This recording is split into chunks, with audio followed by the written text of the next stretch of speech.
श्री स्वामी समर्थ महाराजांना नवस कसं करावं? आपल्या मनातली कोणतीही इच्छा असेल तर मी जसं सांगते त्याचप्रमाणे तुम्ही नवस करा. तुमच्या 3 दिवसामध्ये इच्छा पूर्ण होईल आणि ही 100% अनुभवसिद्ध सेवा आहे. आणि अनुभव झालेला आहे आणि मी स्वतः अनुभव घेतलेला आहे. म्हणून मी ही सेवा आज तुमच्याशी शेअर करत आहे. तर व्हिडिओ स्किप करू नका, पूर्ण पहा. आणि जर चॅनलवरती नवीन आला असाल तर चॅनलला एकदा सबस्क्राईब करून लाईक करा आणि व्हिडिओ शेअर करा.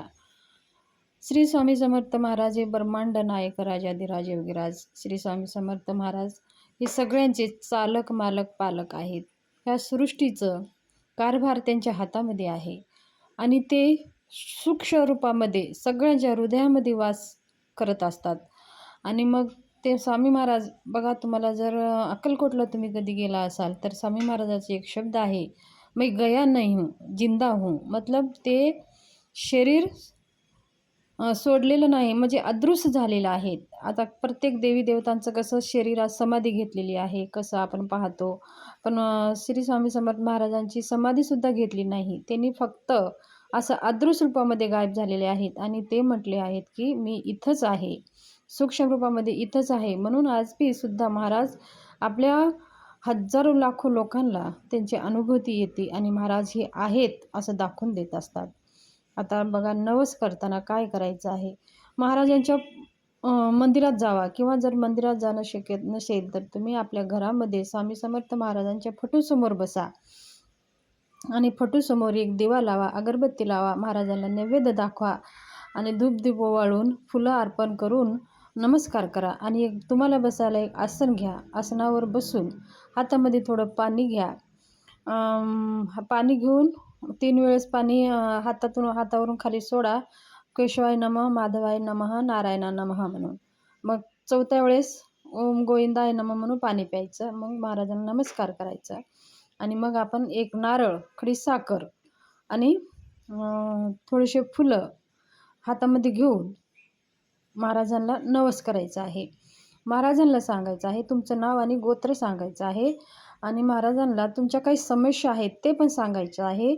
आणि महाराजांना नवस करायचा आहे की महाराज माझ्या सगळ्या काही समस्या आहेत, तुमची कोणतीही इच्छा तुम्ही महाराजाला सांगू शकता. लग्नाविषयी, मुलांच्या शिक्षणाविषयी, आर्थिक परिस्थितीविषयी, घरातल्या काही पती पत्नीच्या समस्याविषयी काही तुम्ही सांगू शकता. फक्त महाराजांसमोर मनाभावाने श्रद्धेने आपण बसून ते नारळ, खडी साखर हातात घेऊन महाराजांसमोर बसून आपल्याला मनातली इच्छा सगळी सांगायचं आहे. आणि सांगून मी आजपासनं 108 पारायण म्हणा किंवा 51 पारायण बोला किंवा 21 पारायण श्री स्वामी समर्थ सारामृत ग्रंथाचे आणि मंत्र दररोज 11 माळी मंत्र मला जप करायचा आहे, करणार आहे. 11 वेळेस तारक मंत्राचा जप करणार आहे. आणि ही तुमची सेवा आता तुम्ही किती दिवसामध्ये ही सेवा करू शकता. 108 पारायण म्हणजे तर रोज 1 पारायण केलं तर 108 दिवस लागतात. जर रोज 2 पारायण केलं तर ते आपल्याला 54 दिवस लागतात.